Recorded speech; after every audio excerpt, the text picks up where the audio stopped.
Tara. I'll be right back. Tara. Post them, or they do not exist. Do not post them in the. They are convenient. They are conveniently in the thread on SA. Oh, okay. I'll find them later. Hold on one second. Now I have to go to SA. AKA Victoria. AKA, you know.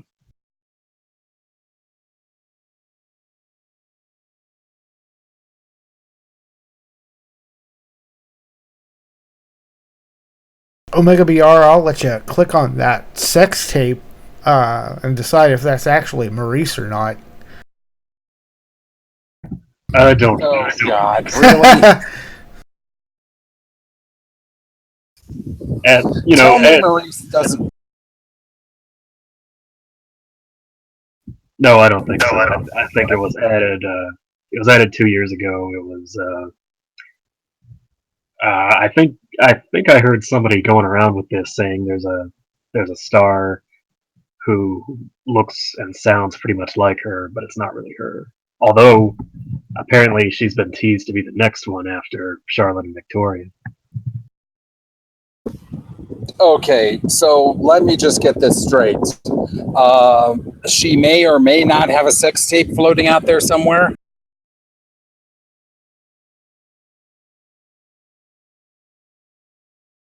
Maybe.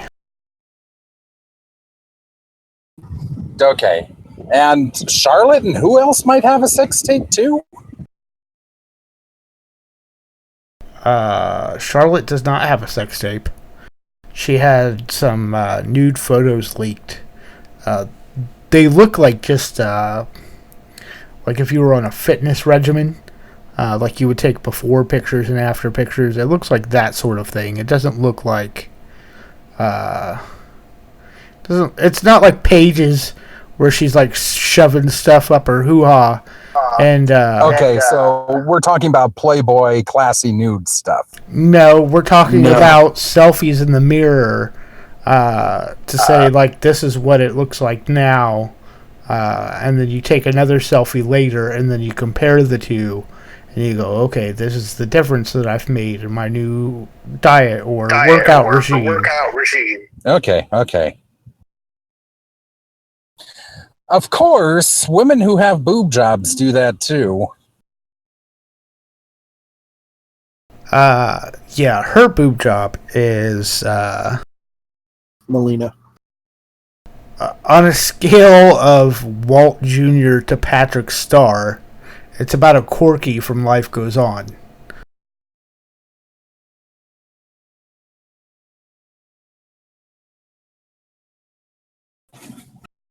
That means it's retarded. Okay, got that.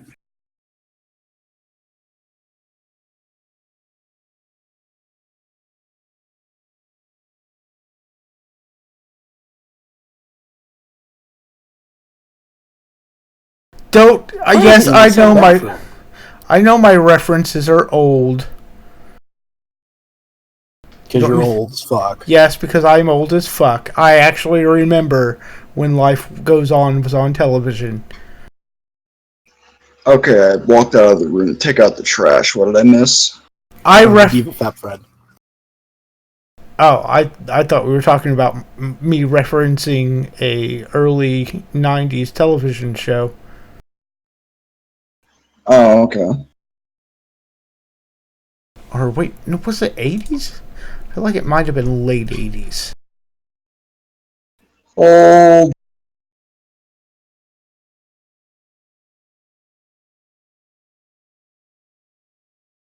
1989 to 1993.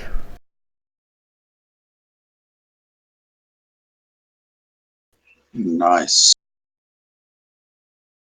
So, I was like 7 when that show aired. Yes. In 1989, I was -6. Jesus Christ. Anyway, let's get started with the show. All right. Let me bring up some music here.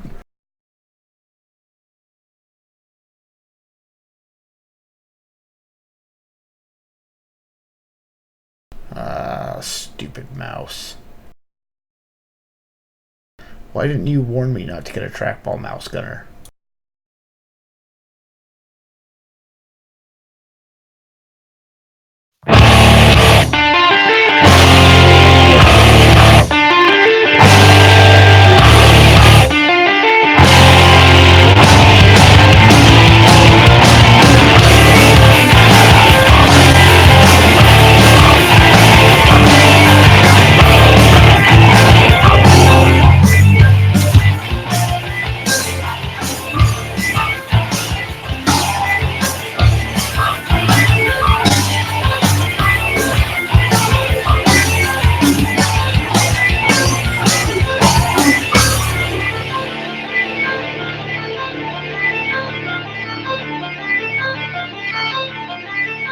Hey everybody, and welcome to episode 256 of Smark Snark. My name is Gunner. Thank you, podcastthemes.com, for our theme song. You can check us out online, smarksnark.com, Twitter, Facebook, Patreon, etc. Joining us this week is the one and only Omega BR. I'm eating a Godiva chocolate bar, but one side is a little lopsided, a little melted. Oh, Jesus Christ. We're already starting with the jokes. Also joining us this week is the ever-disappointing Jacob DDS. I'm not the one that missed my fucking cue there, buddy. I heard a rumor that you did some dental work this weekend. Here we go. I mean, with Matt Hardy, maybe? You didn't see the tweet? No? No, I missed the tweet. Fucking delete. Ah, fuck me. Also joining us this week is Jacob's favorite person in the whole wide world, Net Jester. Hi, everybody. How you doing? I'm on a food run right now, but I'll give you one guess what is in my future. Midgets. And how that comes into wrestling, I'll tell you in a little while. Oh, my dear Jesus, yes. Did he just say midgets? That's offensive. He just said midgets. I am very excited for this. I hope my text command worked. Neat. Where's here? Yes, I am. Also, Shao Kahn. Something, Ducks are back in the series. Well, you guess your ducks are in a row. Save us, dog. Save us, dog. Person whose favorite team is eliminated from the playoffs. Ooh, fucking rip. Okay, so Save us, dog's in the room, but he's not here at the moment. Ryan's here as well. Say hello to the YouTube audience there, Ryan. All right, so everybody, let's get into the news. The most important news of the whole damn week. Corgan purchased NWA. And no, I'm not talking about Eazy-E. I'm talking about the National Wrestling Alliance, including the name rights, trademark, and belt rights. Congratulations, Billy Corgan. You now own one of the most prestigious organizations in the entire United States. To an extent. To somebody who's named Bill Watts or Jim Cornette. You're welcome. Thoughts? Yeah, it's nice that he has the rights and everything. I mean, it has the history, but that's pretty much it. You know, it's like if he was gonna, if he's gonna start his own thing, he could do his own name, he could do his own logo and stuff. But, I think maybe it'll be interesting to see, like, if they do the distribution with the online stuff and who he gets. I don't see it being like a whole full-fledged promotion. Obviously, Rest in NWA peace, has showing up on New Japan Pro Wrestling. Yeah. I mean, come on, Billy Corgan. I know you wrote a song called 1979, but doesn't mean you had to buy something that was only relevant back in, like, 1979. You, sir, win the internet for the day. Let's see, what else? I think it's a good idea to an extent, but he needs a roster, and he doesn't have that right now. I think he can get it though. Yeah. Question though, who's NWA champion right now? Somebody you'd recognize. I think it's Chase Hold Stevens. on, Google. I want to say it's Chase Stevens. What's his name, Han, that had that on his Wrestling Worth Regret podcast a couple of days ago, but I can't remember it. Ugh.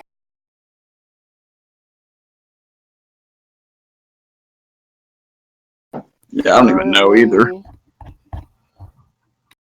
Uh, I want to say Jax Dane, but I could be wrong. it You're looks like wrong. Tim Storm. Tim Storm. Ooh. Tim Storm is the current champion. Tim Storm, wrestling in Wichita Falls, Texas, in October 2016. He looks like the kind of guy that's been wrestling for, well, let's see here, how old is he? Nope, debut 1996, age 52. The kind of guy that you would be like, oh, you own the promotion, and your sons are wrestling under hoods, just so that they can get some experience, and suddenly they're in the main event scene all the time. So, like most of the Kentucky scene? You mean most of the Shindy scene? Yeah. Yep. Your current NWA World Heavyweight Champion. It was born on February 18th, 1965. Outstanding. Okay, let's brainstorm this for just a couple of seconds. Who's hot on the indies right now that Corrigan could snatch up and that we'd pay attention to? Chuck Taylor. That's a great segue into our next segment. So this person's ROH contract expired this past week, and Dave Meltzer notes that everybody wants him. Who is it? It's not Ricochet, is it? Nope. Is it Adam Cole? Baby. Thank you. That's exactly what I wanted to hear.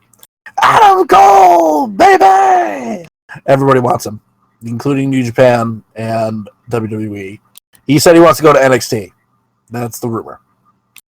Thoughts?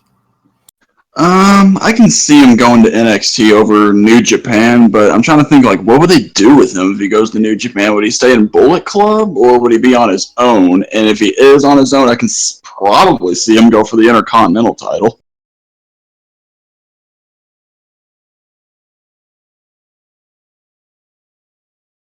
Yeah, I don't. I'd imagine that the Kenny Omega feud would be money.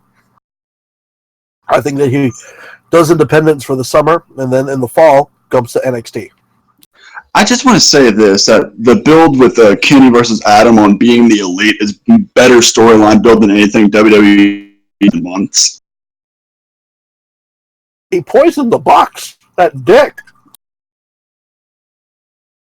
I just love that the Young Bucks can build a feud better than WWE.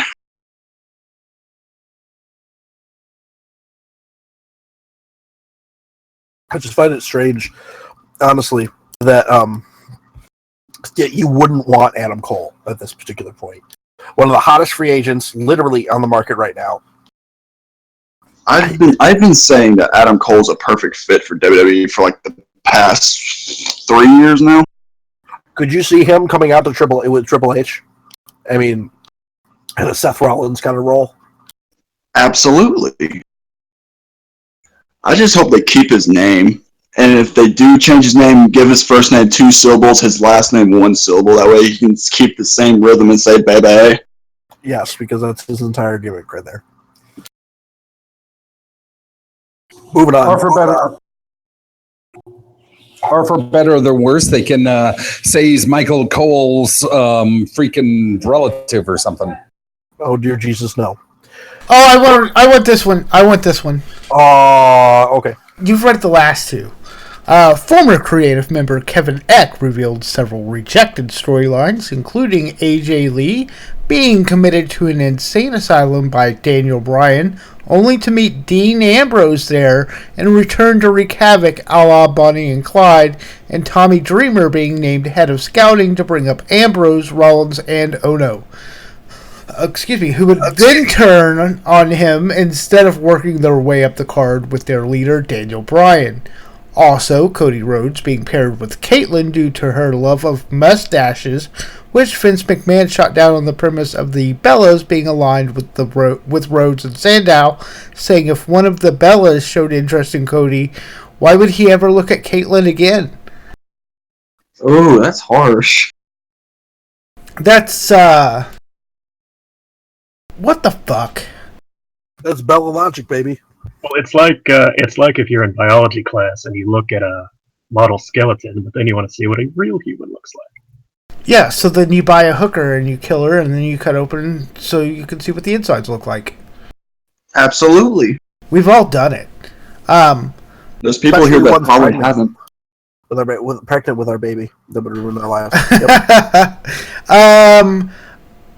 I like the AJ Lee being committed to an insane asylum and meeting Dean Ambrose there, but I really love like trash wrestling, and that probably has a lot more to do with that than it being good. Could you imagine the boogeyman being rolled by in a straitjacket? Oh, yes. Yes, I want more Boogie wherever, whenever he is. Wasn't that, that was Cornette's main complaint about the Boogeyman was that, like, he had booked him as, this guy thinks he's the Boogeyman. He's fucking insane. Keep your eyes open because this guy's fucking nuts. You want to stay away from him. And then Vince gets a hold of it and it's like, this guy's legitimately the Boogeyman. It's like, no, fucking no, dude. Why? Because he's Vince. Vince didn't go on the road this week. You guys sure about that? No. He was not on the pay-per-view. He was not at Raw or SmackDown because he didn't want to fly across the country. Maybe he's winding down. I wouldn't be surprised. Let's see here. So why would you ever look at Caitlyn again? Well, I'm looking at Caitlyn right now, and I'm going, holy shit. Oh my God. She is still incredible after all this time away from the WWE, isn't she? Absolutely beautiful. Yeah, roids are pretty beautiful, huh? Oh, come on. I mean, just to say that she's strong and muscular and she must be taking steroids, that's a little bit of a stretch, don't you think? She does not look all natty. She does to me. To an extent. I mean, I can definitely see where it was. She like Rhinoland said, she's thick, and I'm okay with that. Yep. Well, I still have a partial crush on her, so. Oh, Jesus Christ. 15 minutes time limit. Oh, Payback I was results. not prepared. Hold on.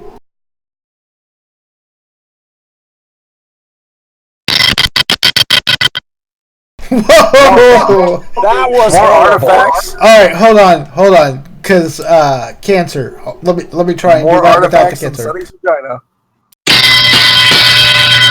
There we go. I like the first one better. I bet you do. Just like you like this first one better, don't you, Shao Kahn? Enzo and Cass defeating Gallows and Anderson on the pre-show. I didn't watch this, and I'm glad I didn't see it. Look, I love Enzo and Cass, but Jesus fuck, why? Hey guys, remember when Gallows and Anderson were the most dominant tag team in Japan? Not just in Japan, in the entire world. Remember that, guys? Oh, god damn, that was great, huh? Now they're losing to Enzo and Cass. On a roll-up. A roll-up! I don't remember watching this at all. I don't think I did. I didn't. I just heard about it. On a pre-show. We didn't watch the pre-show in West. Finn Balor on Miz TV in the pre-show. I didn't watch it either. I don't want to watch it again. If Miz TV can stop being a thing, that'd be great. I like You Miz know TV. that's not going to happen. I know, but if it can stop being a thing, it'd be great. I'm the only one that appreciates Miz TV. Then I like Miz TV. I just hate him anywhere around Devitt. Yep. Or Anybody Finn. legitimate? But if he wants to fuck around with Ambrose for the next 3 years, whatever. Who cares? That's what it's going to fucking be, because that's I how know, WWE books. It's, hey, we made money with this one time. Let's book this on Raw for the next 50 days. If I could have a Miz versus Roman feud for the rest of my life, I think I would be happy. Yes. I legitimately like them. That's how you get the Miz over. Holy fuck! You just stumbled. You just stumbled into. Where have you been? Miz is already over.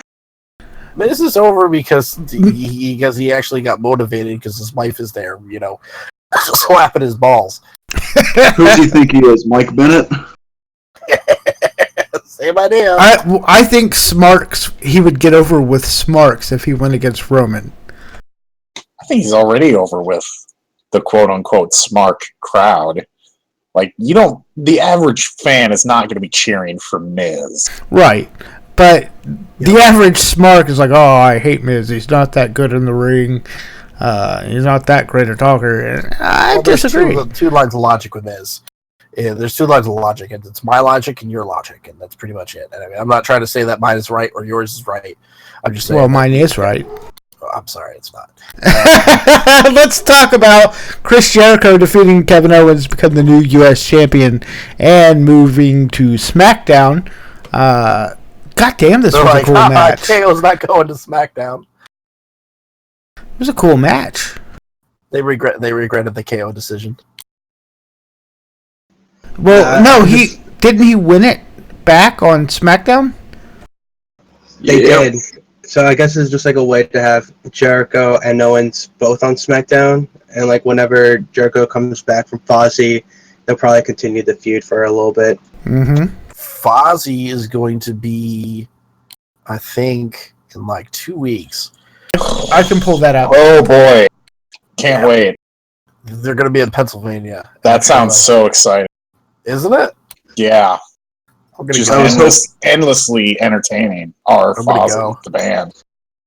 I was hoping that this means Owens would have gone to Raw for one thing, to keep Kevin away from Sammy. Their first date. Yeah, okay. See, I thought that was what was going to happen. Is that whoever lost the match would be on Raw, but apparently they're just both on SmackDown. So that was poorly explained. So, yay, another year of one last time of Sammy and Kevin Owens. Yay. Their first date, Fozzy, is Friday, May 5th, which is tomorrow. So I guess he's out until I can pull that end of the year. Towards the end of the year, probably. I would say after October. Last date is June 13th. I'd say he's someone that could be a surprise at SummerSlam or around that time. They're going to be in St. Louis on May 25th. I should go to that.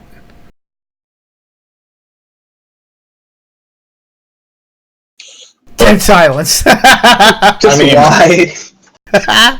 I'd rather watch this match 5 times over than go see Fozzy even once. And this was an okay match, but nothing all that great. I think their match on SmackDown was way better, to be frank.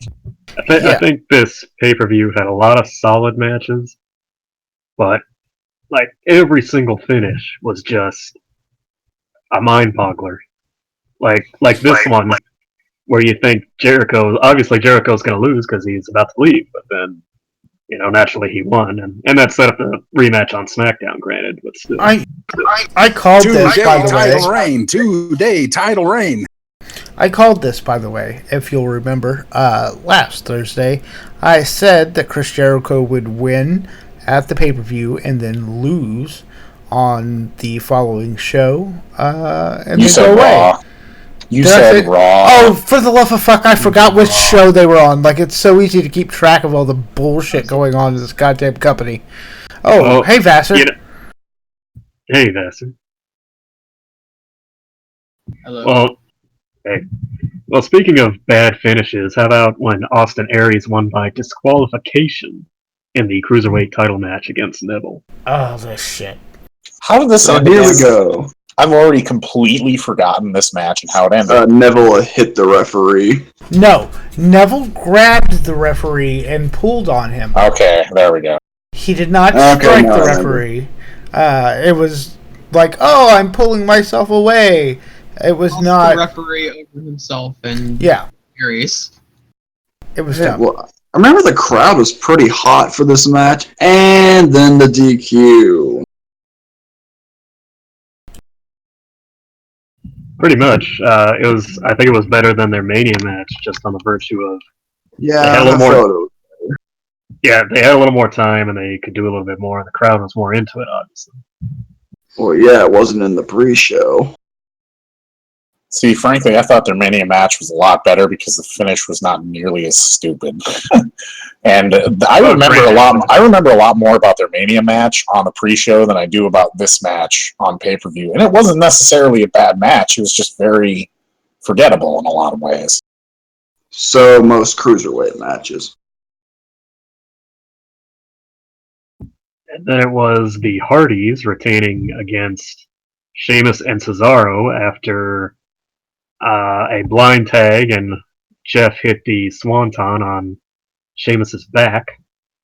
And then post match, It looked like it fucking This hurt. was a fun match. yeah. Well, he was getting him back because Sheamus clocked Hope it him right in the fucking hurt. face and knocked his teeth out. I guess Sheamus thought he was Matt Hardy for a minute there because he totally deleted Jeff's fucking tooth. And he also busted Matt open. Well, I don't know about how bad that match was or how good that match was. All I know is we now have the third coming of the Boondock Saints, and I'm pretty happy about that. Is Matt completely broken yet? No. Not completely. Soon. Getting there. He's not even close. I think this is they're starting to tease it a little bit, and this is going to be the thing that kicks it off. But you're not going to start seeing any real signs of broken Matt until they lose the titles. This is purely the Hardy Boys are back. Let's make some money off their merch again. Run for now. Right. Alexa Bliss defeated Bayley to become the new Raw Women's Champion and the first woman to hold both the Raw Women's Championship and SmackDown Women's Championship. I enjoyed this match. I don't know how to feel about this. I'm stoked. I love Bayley, but fuck, I'm just head over heels for Alexa Bliss. Better Alexa to win both titles before Charlotte. Yeah, this might keep Charlotte from winning the SmackDown title all too soon. Right. Well, no, I think it's more about Raw making history before SmackDown gets a chance to. Because, Raw's the A show. Well, the thing I don't about think this match, it was in Bayley's hometown, right? They didn't show her family at ringside, and Alexa didn't win dirty. She kicked out of a pin, and that launched Bayley into the post, and then Alexa hit a DDT and then won. And then she did the same thing on Raw the next night. She hit a DDT and won, and beat her clean. I'd rather Alexa be champion than Bayley because holy shit, Bayley is awful on the main roster. Wait a minute, wait. Did you just say that a heel won clean twice in the WWE? In a row. In two In a consecutive row. nights. Oh my god, it really is a revolution. Look, no, look. Vince McMahon wasn't there. Oh, surprise! There you go. There's a reason right there. I Well, just...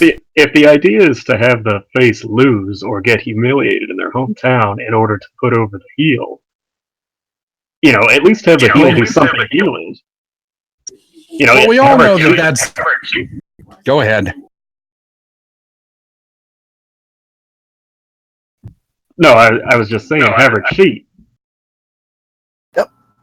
No, I'm over. I am so over the heels always cheat to win. No heel can be dominant without cheating. It's bullshit. Why are they even? Plus, how is Alexa the heel in this situation when Bailey and Sasha act way more heelish than her? They kind of are, because if you think about it, they're always palling around together, helping each other out. I mean, they're kind of the And that's classic WWE, though. The baby faces act like heels, and heels act like baby faces. And Braun Strowman lays out two dudes at once, and he's supposed to be booed. And they're both the bad guys. That's how they always do it.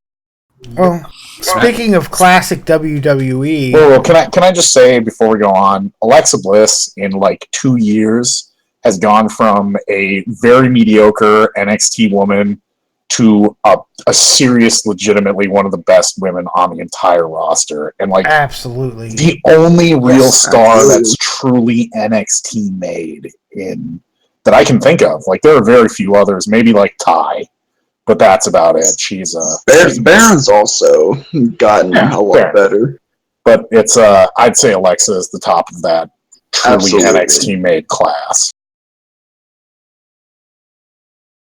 Now let's get to the bullshit. Oh, here's where the pay-per-view falls off.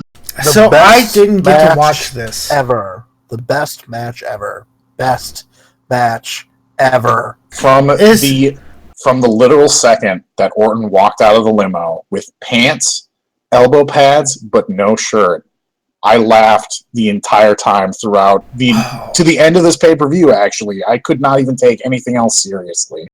Nor would you want to take that main event seriously. How did I miss this? I wasn't able to watch it and you could buy the house that they filmed in. Is it just the trashiest, worst? I'll explain it like this. It makes, remember that segment where the New Day went to the Wyatt household or the Wyatt compound or whatever? Yes, I loved that. It makes that look like a horror classic from the likes of Alfred Hitchcock in comparison to what we got with this House of Horrors shit. It was the corniest. Just the one time they open the room and it's just a pile of straw on the floor and the camera starts zooming in and out. I lost my shit. I could not. It was like Blair Witch. If Blair Witch was even dumber than Blair Witch. It's just. Let me ask you this. So hilarious. Stupid. In wrestling. Scary movie stupid. In wrestling terms, is it Yeti bad? I think it's worse. Worse than the Yeti. See, here's the difference: is the Yeti showed up once and like attacked some dudes, and like maybe once or twice after that, and then was never heard from again. We're gonna hear about this match for way too long. Oh God, yes. I thought this was funny. Orton peers in the window. He sees Wyatt. He goes to the front door, and the door is locked.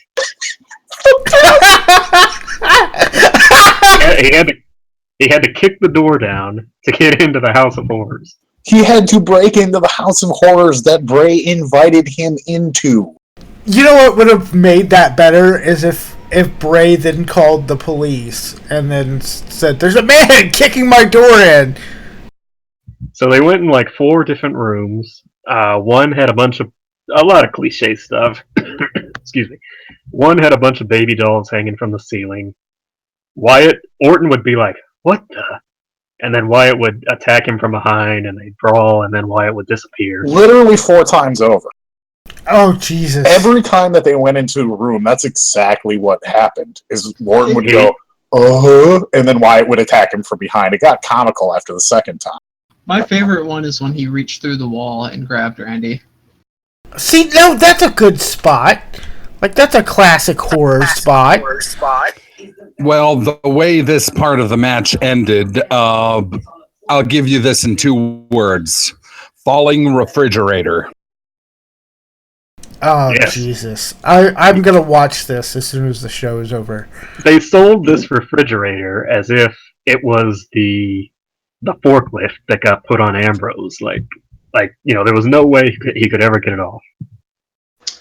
That refrigerator is now taking indie bookings. Well, I don't know. And see, the best part of all of that with it was just a dingy old. No, it was just a dingy old kitchen. Like there was nothing horrifying. It was just some shitty old kitchen. is where they ended the match. but- After all of this, It was baby. filthy. It had writing on the fridge. Of course, it's spooky. Okay, hold on. They go All into right, so- rooms with the Blair Witch Project sticks and the fucking dollhouse Nice. dolls, and then they end it in just a dirty old kitchen. Yeah, he That's finds how- a room, like the front room. There's this effigy of like sticks and antlers, like elk antlers, just sitting there. Like you know those people who have a room just for their piano. No, I don't know anyone that has a room just for their piano, but Well, that's my example. So that's all this room is for, to Jesus. hold this It's a- thing. It was like a shitty den, basically. oh god. Yes. Okay, so I'm going to. I have two things here that are completely unrelated that I would like to get into. This was shit, obviously, and we're going to get into Samoa Joe versus Seth Rollins, which was great until, of course, the finish. It doesn't But- matter. well, It doesn't. Here's the thing. It didn't matter how good they could have had the best match on the card. I stopped taking everything seriously the second that House of Horrors began. Yep. It literally became a Problem with comedy this show. pay-per-view. Right. All I right. So think- I'm gonna post something here, and I'm gonna post something in the chat, and I want you all to react to it, when I post it. Here we go.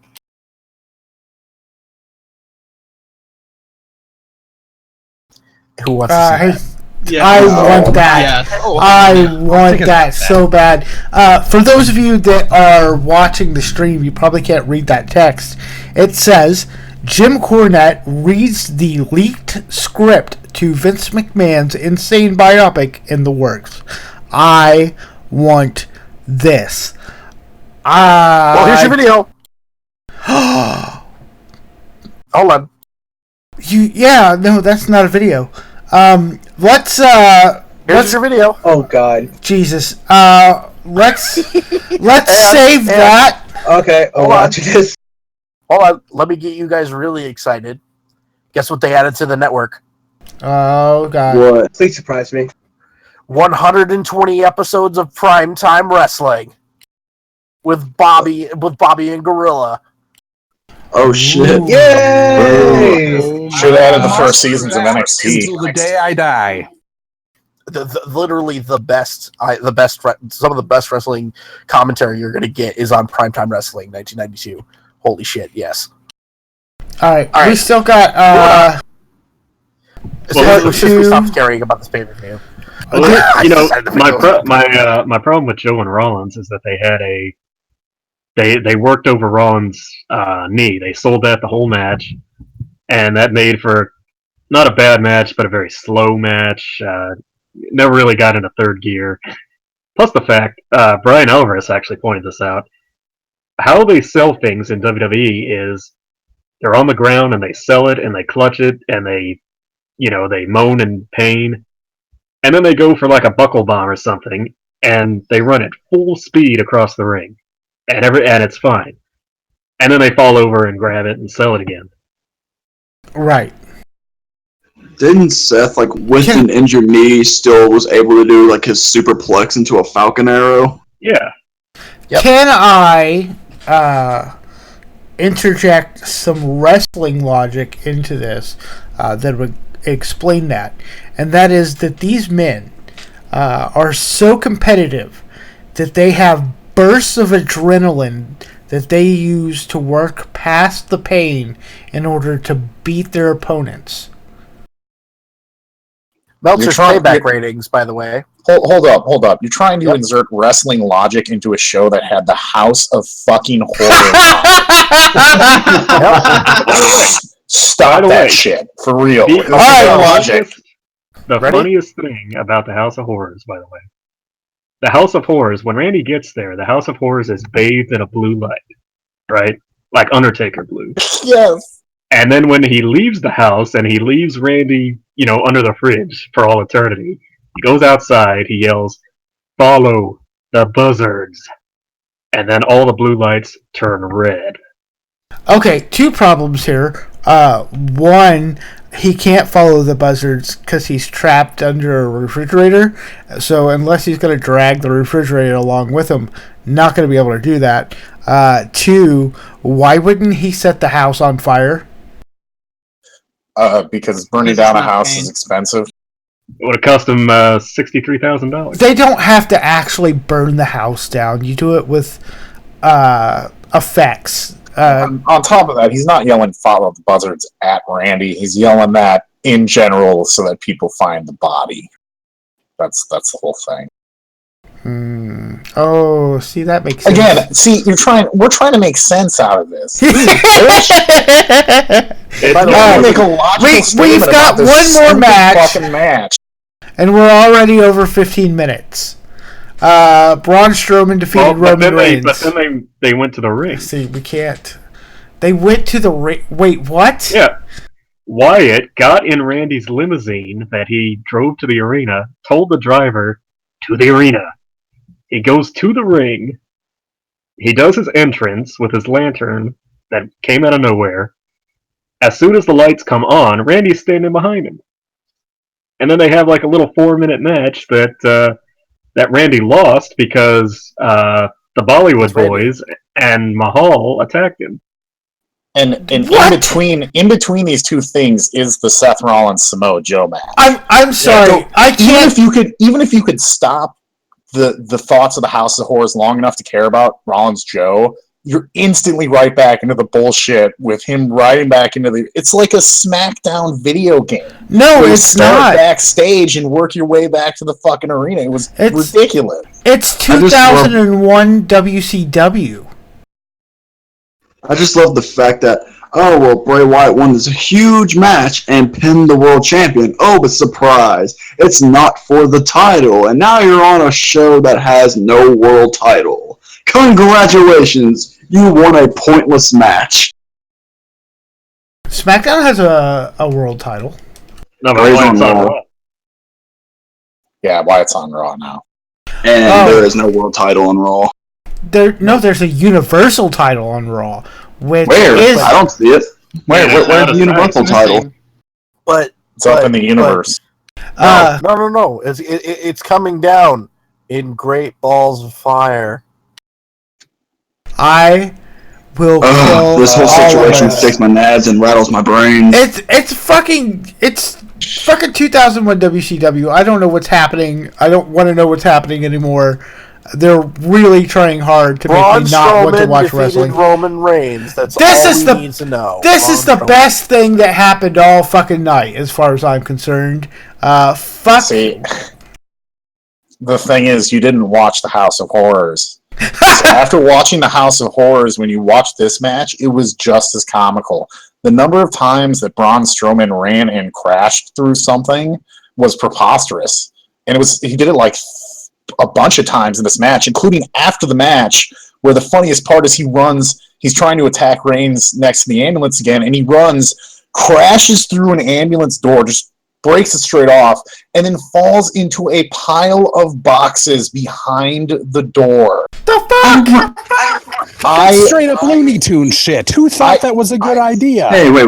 All right. I laughed harder than I did funny, in the though. House of Horrors match at that. It was pure comedy. It was ridiculous. I can't with this anymore. That's his signature spot, to run at full speed, and that's why Roman beat him the first time, because he did all the work and then he just ran into the post and screwed up. See, I'm sure it's done it a million times before, but it was so noticeable tonight. It was just preposterous. Can we just do the ratings? Ratings, Vassar. Time for the ratings. Starting off as usual is TNA Impact Wrestling with 255,000 viewers, down from the 320,000 the week previous. Onto Raw, 2.87 million viewers, down from the 3.007 million the week previous. It averaged 2.86 million viewers, setting a new 20-year low for the show on a non-holiday and non-football time frame. RIP. And finally, SmackDown, which got 2.3 million viewers, down from the 2.493 million the week previous, and that is it for the ratings. Aye, Captain. It's hit us iceberg and turning to starboard. Abandoned ship. Birthdays, dog. And happy birthdays, belated birthdays on the 30th of last month to a Minnesota legend himself, Sean Davari. Happy birthday, man. Also, Twigga Ramirez, Tommy Snow, Takuya Onodera, El Hijo del Fantasma, Super Halcon Jr., and Akio Devil Murasaki. Happy birthdays on the 1st of this month to the one and only Human Tornado. Fuck yeah, happy birthday, dude. A little bit belated. Craig Classic, Zokatil Hamada, Jean La Federaliste, David Taylor, Joe Cornelius, and Samson Kutsawada. Happy birthdays. Choctaw. Whenever you see an XOC. Choctaw. Yeah, okay. I used to know that, and now I do again. Thank you. Happy birthdays on the 2nd to Braden Knight, Danny Hope, Joe Hendry, local hero, Takuya Kito, Black Shadow Jr., Pete Madden, Marty Garner, Kalen Croft, one half, the other half of the Dude Busters, along with Trent, Randy Coley, or Collie, Dan Kernodle, or Canoodle, or who fucking knows, and then The Rock and the Big Boss Man. Happy birthdays on the 3rd to Steve Monster Mac, Barrington Hughes, Hiroki Takeda, Josiane, Sam Greco, Stu Hart, and the Black Shadow.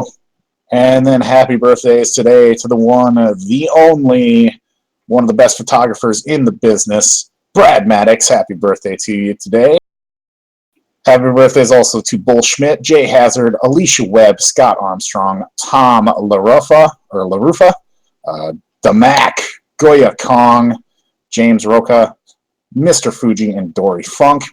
Happy birthdays tomorrow, Zane Morris, Nikki Oceans, Lexi Star, Winger, Mini Hysteria, Saki Kashima, Brooke Hogan, Bill Watts, and Hiroshi Hase. Does Brooke Hogan really have to be on this list? Does she count?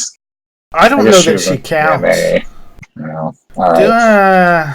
And happy birthdays, Brian Knobs. That's on the 6th, a couple days from now. Brian Knobs, Colt Cabana, Nuevo Ground Apollo, Pinky Sanchez, Evie, Shamu Jr., and Daniel Edler. And those are the birthdays. Okay. And now it is time for This Week in Wrestling with Omega BR. Yes, this weekend, wrestling history, circa 1976, where Big Bad John and Bill Dundee defeat Plowboy Frazier and Jerry Lawler to win the Mid-America NWA Southern Tag Team title in Memphis, Tennessee, to begin their second reign. Jump to 1980, where the Sheik defeats Mighty Igor in Detroit, Michigan for the Detroit NWA United States Heavyweight title, beginning his 12th and final reign. The Sheik's Big Time Wrestling closed in October. At that same event, Frankie Lane and George Steele won the Detroit NWA World Tag Team title from John Bonello and Randy Scott.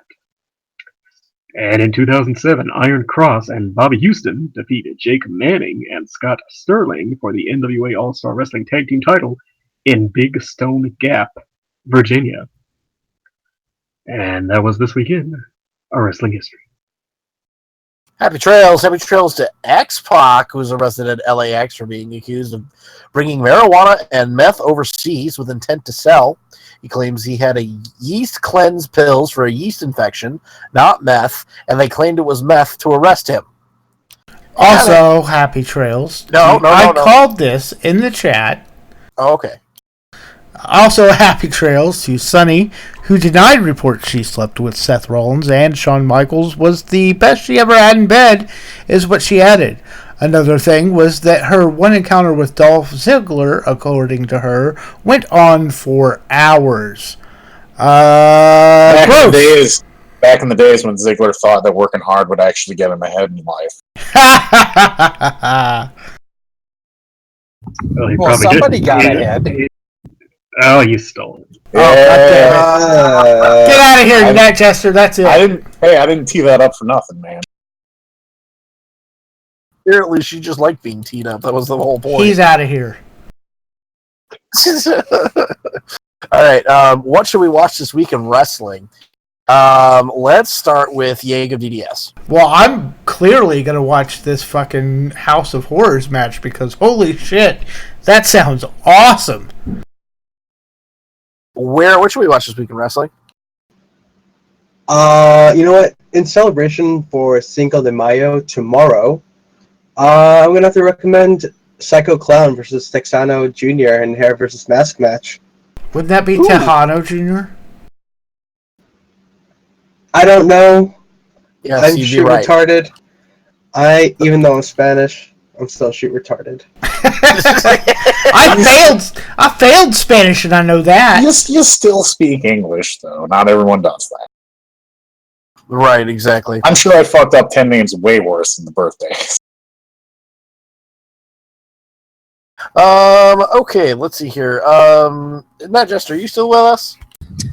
For the time being, I'm just going to grab something out of my proverbial knapsack and just because I purchased the WWE DVD set of none other than Diamond Dallas Page, one of my favorite DDP matches is when he got real nasty into his feud with Macho Man Randy Savage. So go watch DDP versus Macho Man Randy Savage just for the sake of it. Okay. Let's see, who else did I ask yet? Shao Kahn, what should we watch this week in wrestling? We should watch the Battle Royal on NXT this week for the number one contendership for the women's title, and also for Asuka murdering everyone and then skipping her way into the sunset. Oh, yes, that's been wonderful. That was beautiful. Vassar, what should we watch this week in wrestling? I'm gonna go with Kenny Omega versus Ishii from go fuck JPW yourself. this week. Go fuck yourself. I stole it. You did, for me, at least. Dog, did I ask you yet? I don't think I did. No, you have not. And I can't remember the name of the show. Wrestling Toyo Province. There we go. You have got to watch the Ricochet versus Hiromu Takahashi match for the IWGP Junior Heavyweight title. It was fucking great. Oh, Ricochet. All right.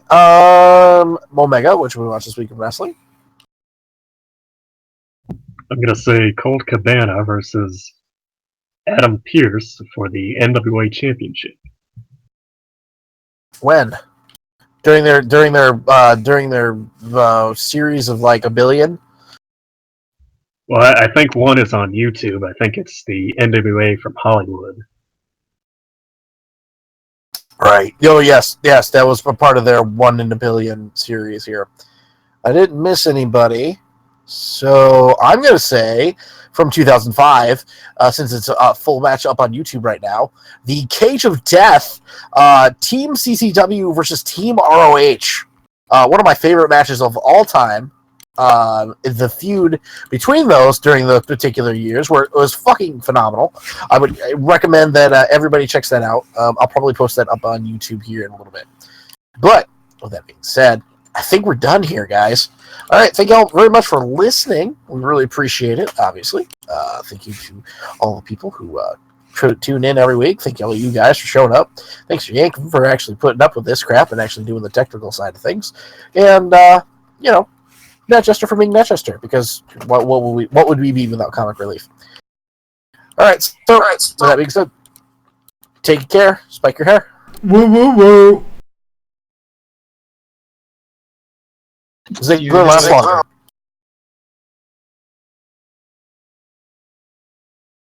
Good night, Brattleboro.